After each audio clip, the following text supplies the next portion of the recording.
बहुत ही खुशी हुई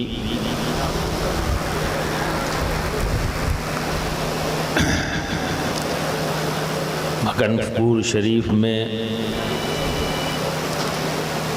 हज़रत अमीर औलिया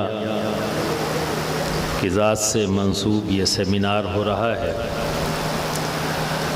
और मैं तो चाहता यही हूँ कि हर खानकाह में इसी तरह से सेमिनार का इनेकाद होना चाहिए।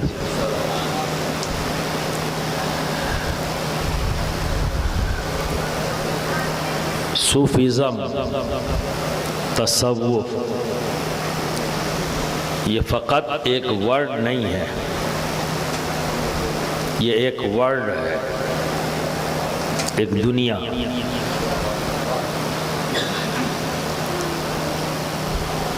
अगर हम इसे इस अंदाज से समझना चाहें कि अगर हम तसव्वुफ़ को एक यूनिवर्सिटी मान लें तो इसमें कोई शक नहीं कि हर यूनिवर्सिटी डिफरेंट फैकल्टीज़ रखती है और हर फैकल्टी डिफरेंट डिपार्टमेंट्स रखते हैं। तो जब हम असरी उलूम की तरफ जाते हैं तो पूरी दुनिया में बड़ी बड़ी यूनिवर्सिटीज़ मौजूद हैं, रिसर्च हो रही है, गौर व फिक्र हो रहा है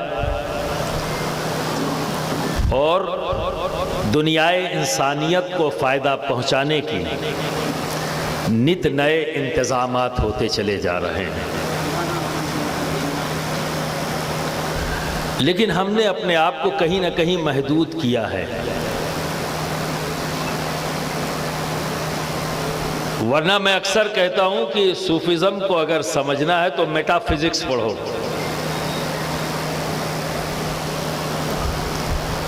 और जैसा कि मैंने यूनिवर्सिटी कहा, यूनिवर्सिटी के अंदर हर सब्जेक्ट पर कोई ना कोई अथॉरिटी होता है। और अभी मुझसे पहले हजरत ने एक बात कही, मैं यही तलाश कर रहा था कि अथॉरिटी, तो मकनपुर की खानकाह इस माना में हज़रत कुतुब मदार हज़रत सैयद बदिउद्दीन जिंदा मदार की वो ज़ात है कि जो हफ्से दम के मामले में अपने वक्त के यक्ताए ज़माना थे।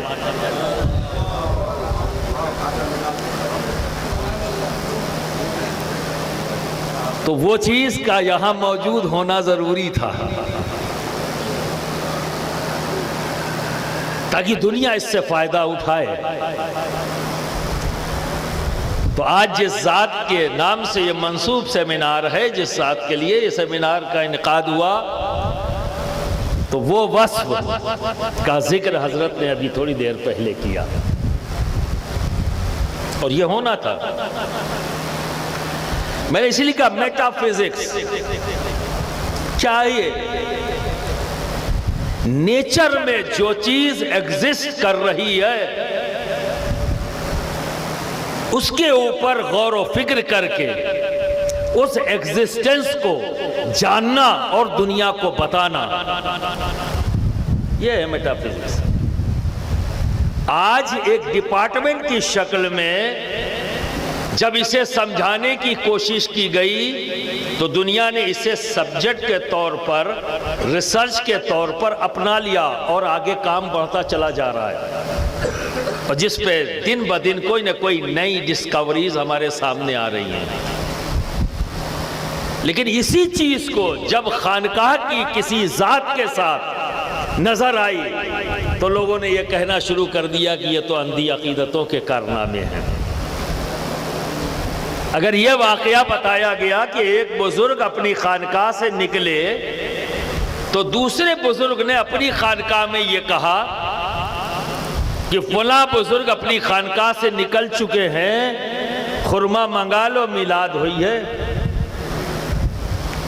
मैं जिसका गुलाम हूं, जिसकी गुलामी का पट्टा मेरी गर्दन में है और फख्र करता हूं, शबी है गौसे आज़म सैयद शाह अली हुसैन आला हज़रत अशरफी मियाँ अली रहमत और रिज़वान जब किचौचा शरीफ से निकलते देवा शरीफ के लिए, तो हज़रत वारिस पाक फरमाते कि किचौचा से पीर साहब चल पड़े हैं, खुरमा मंगाई लो, मिलाद हुई है। अब इसे अंधी अकीदतों के कारनामे लोग कहते रहे, लेकिन आज अपने घरों में बैठकर एक छोटा सा फुलतरू हाथ में है जिसे मोबाइल कहते हैं, पूरी दुनिया में वो बात कर रहे हैं, कोई ताज्जुब नहीं, कोई हैरत नहीं हो रही, कनेक्शन कोई है नहीं बीच में। तो क्या है राब्ते की वजह? हवा। जब इस दौर के लोगों ने, असरी उलूम की वाक़ियत रखने वाले लोगों ने इस पर रिसर्च किया कि हवा में यह सलाहियत मौजूद है कि वो आवाज़ को भी महफूज कर लेती है और शक्ल व सूरत को भी महफूज कर लेती है। जब उन्होंने इस चीज़ को जान लिया, गौर व फिक्र करते रहे, आज पूरा इलेक्ट्रॉनिक सिस्टम इसी पर बेस्ड है और उसको यूज कर लिया, हवा की इस सलाहियत को। तो अब आवाज भी पहुंचा रहे एक जगह से दूसरी जगह, और शक्ल और सूरत भी एक जगह से दूसरी जगह पहुंच रही है, कोई शक और शुबा नहीं। ये तो आज जाना है, इस सदी में जाना है। पर इन हजरात ने, जिनका ताल्लुक सूफीज़म से है, या आज से नहीं बहुत पहले से जानते हैं, जिसका जिक्र मखदूम पाक सैयद अशरफ जहांगीर समनानी जब हजरत बदिउद्दीन जिंदा मदार अली रहमत और रिज़वान के साथ सफर में है, तो करामतों का जिक्र नहीं।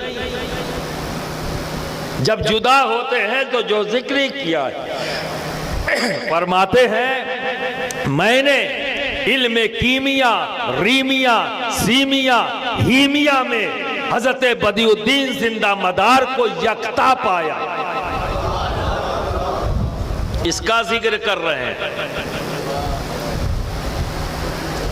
उनकी सुबह कैसी, उनकी शाम कैसी, उनकी नमाज कैसी, उनका सजदा कैसा, इस पर जिक्र नहीं हुआ है। उनके इल्म का जिक्र हो रहा है। और अभी भी ये इल्म कौन सा है? मैं तो उम्मीद करता हूं कि हजरत सैयद शमीम मुनामी साहब क़िबला यहाँ मौजूद हैं, और इनसे ही इस जवाब की उम्मीद करता हूं, क्योंकि मैं इन्हें चलती फिरती लाइब्रेरी कहता हूं।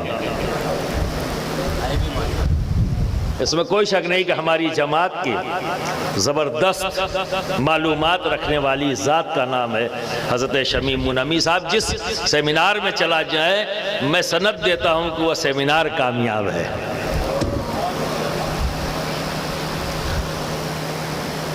तो आज ज़रूरत है कि मॉडर्न अंदाज में दुनिया के सामने तसव्वुफ को रखें।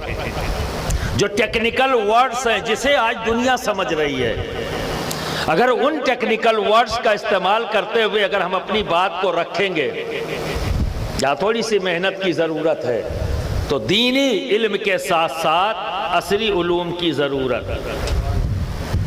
जैसे कि आज भी वाक़े मेराज पर लोग ताज्जुब करते हैं, और आज से 100 साल पहले 1901 में नोबेल प्राइज मिलता है आइंस्टीन को। वो एक थ्योरी देता है, थ्योरी ऑफ रिलेटिविटी। वो ये कहता है कि अगर किसी बॉडी को लाइट की स्पीड से ज्यादा स्पीड दे दी जाए तो टाइम कांस्टेंट हो जाता है, वक्त रुक जाता है। सबने मान लिया, और इस थ्योरी के ऊपर ही आज का पूरा इलेक्ट्रॉनिक मीडिया टिका हुआ है। पूरे का पूरा इलेक्ट्रॉनिक मीडिया इसी थ्योरी पर। और हम कहां फंसे हुए हैं? आज भी वाक़े मेराज पर बहुत से लोग शुकूक व शुबहात का शिकार हैं। जरा सा गौर कर लेते तो क्लियर हो जाता कि अल्लाह के रसूल गए बुर्राक से। बुर्राक क्या है? बर्क की जमा। बर्क क्या है? लाइट है। बर्क क्या है? लाइट है। और बुर्राक आ गया जमा तो पता नहीं कितना गुना। जब 1 लाइट ईयर की स्पीड ये है 23 × 10⁻⁻23। अगर अमेरिका के अंदर फुटबॉल चल रहा है तो वहां खिलाड़ी ने किक मारा तो आज बज़ाहिर कितना 16 घंटे का गैप है, और बहुत ही फास्ट मूवमेंट किया जाए तो 12 से 13 घंटे में डिस्टेंस कवर होगा। और ये तो एक मौजूद है कि यहां दिन है तो वहां रात है, इतना तो गैप है ये। लेकिन वहां खिलाड़ी ने किक मारा तो ऐसा तो नहीं है कि आज उसने मारा कल हमने देखा, उसने किक मारा और हमने देखा। ऐसा क्यों? ये जो गैप है वो कहां गया? ये गैप कहां चला गया कि यहां दिन है और वहां रात? ये गैप कहां गया? तो उसकी थ्योरी ये कहती है E = mc²। अगर किसी बॉडी को लाइट की स्पीड से ज्यादा स्पीड दे दी जाए तो टाइम कांस्टेंट हो जाता है। तो अब बताइए क्या शक रह जाता है कि गौसे वक्त एक ही वक्त में कई जगह मौजूद हो? जब 11 प्लेयर घर घर मौजूद हो सकते हैं तो फिर गौसे वक्त एक ही वक्त में क्यों कर नहीं हर जगह पहुंच सकता? क्यों नहीं पहुंच सकता? शायद हम समझा नहीं पा रहे हैं। यूनिवर्सिटीज और कॉलेजेस के बच्चों को समझा नहीं पा रहे हैं, उन्हीं की ज़बान में इस्लाम पेश नहीं कर पा रहे हैं।